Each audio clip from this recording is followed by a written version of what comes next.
Hey, so this is not live. It's just a video. I wish I could be there in person so much, but I'll be reading this. Sorry, I can't memorize it, but here we go. Mearl Clifford Landers. Anybody that met him in person would immediately be aware of his height, his broad shoulder, and his massive paws. Everybody talked about the hands. Even at 95, it was no doubt that he was a powerful man. When Grandpa was younger, my dad, Mark, even caught him changing a massive flywheel of the 510 combine by himself, which shouldn't be humanly possible.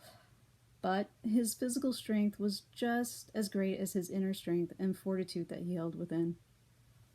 If Mearl Landers believed something was wrong, you could not bend his will to change his mind. Those that worked with him while he was a member of the county board for 20 years could attest to that. He was known for being determined and strong-minded, one of his main traits, most would say, but it was tempered by a deep wisdom, a big heart, and a cunning intellect. Grandpa Lander was a man of action, much more than he was of words.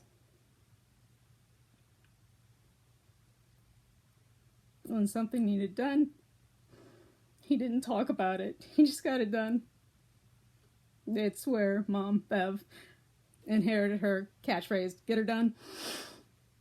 And it's what also made Mearl's 80s a constant race to keep up with the man before he tried to wedge himself under the lawnmower or, climb up to fix the oil wells, which he fell off of and somehow did not break every bone in his body. Not even one. Seriously, sometimes I question if the man was human. But his intellect and sharp wit shaped his life and stayed with him until the end. He was born poor on a dirt floor. He only graduated 8th grade, but in a school system much different than we have now. He would catch squirrels on his way home for dinner. By 15, he was keeping the books for his father's business, and he secured insurance policies for his family. That was one of the best that you could ever get, which was a blessing. He had a deep intuition of how to use what he was gifted with. When he bought 2 sows at 16, he took care of them. They each had 12 piglets. He sold them at the market, and with that money, he was able to buy his first car, a Model T, and get his first suit. But every time I heard him tell this story, he would always give credit back to his dad, because without the help of the corn his father gave him, he wouldn't have been able to raise those sows and their piglets.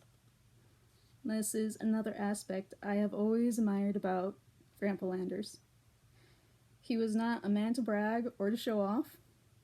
He never gave himself credit when it wasn't deserved, and he tried his best to give credit when credit was deserved. Grandpa Landers often used what he had earned to help others. He had a soft spot for those in need and down on their luck.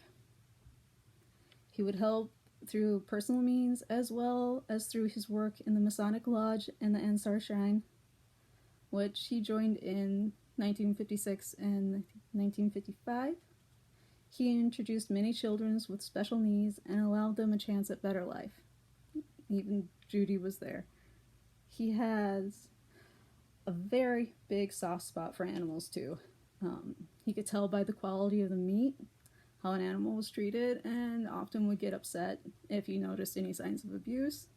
He loved his hummingbirds, but above all, he loved his dogs, especially Rex and Fritz.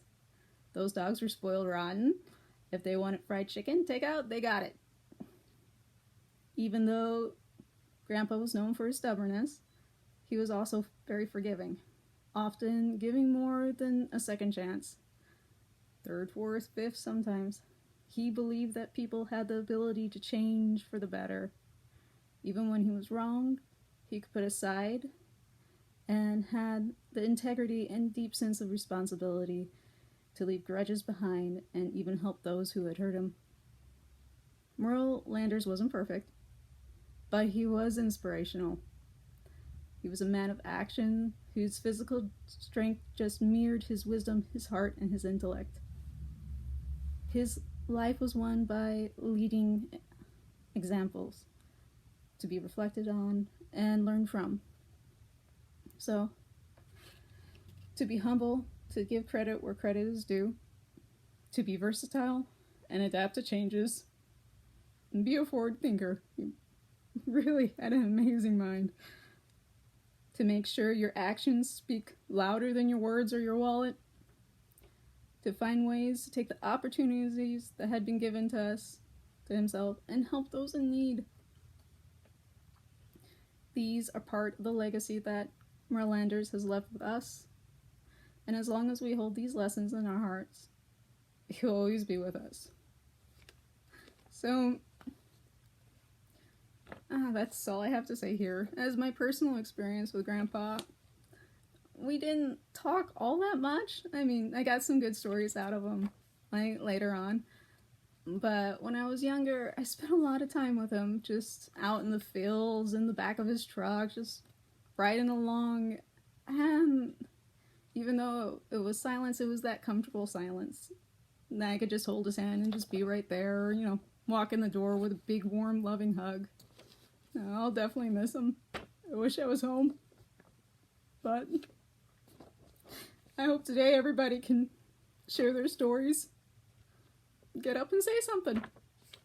So, love from Japan. I wish I was there. Couldn't make it. Love y'all. I'll miss you, Grandpa.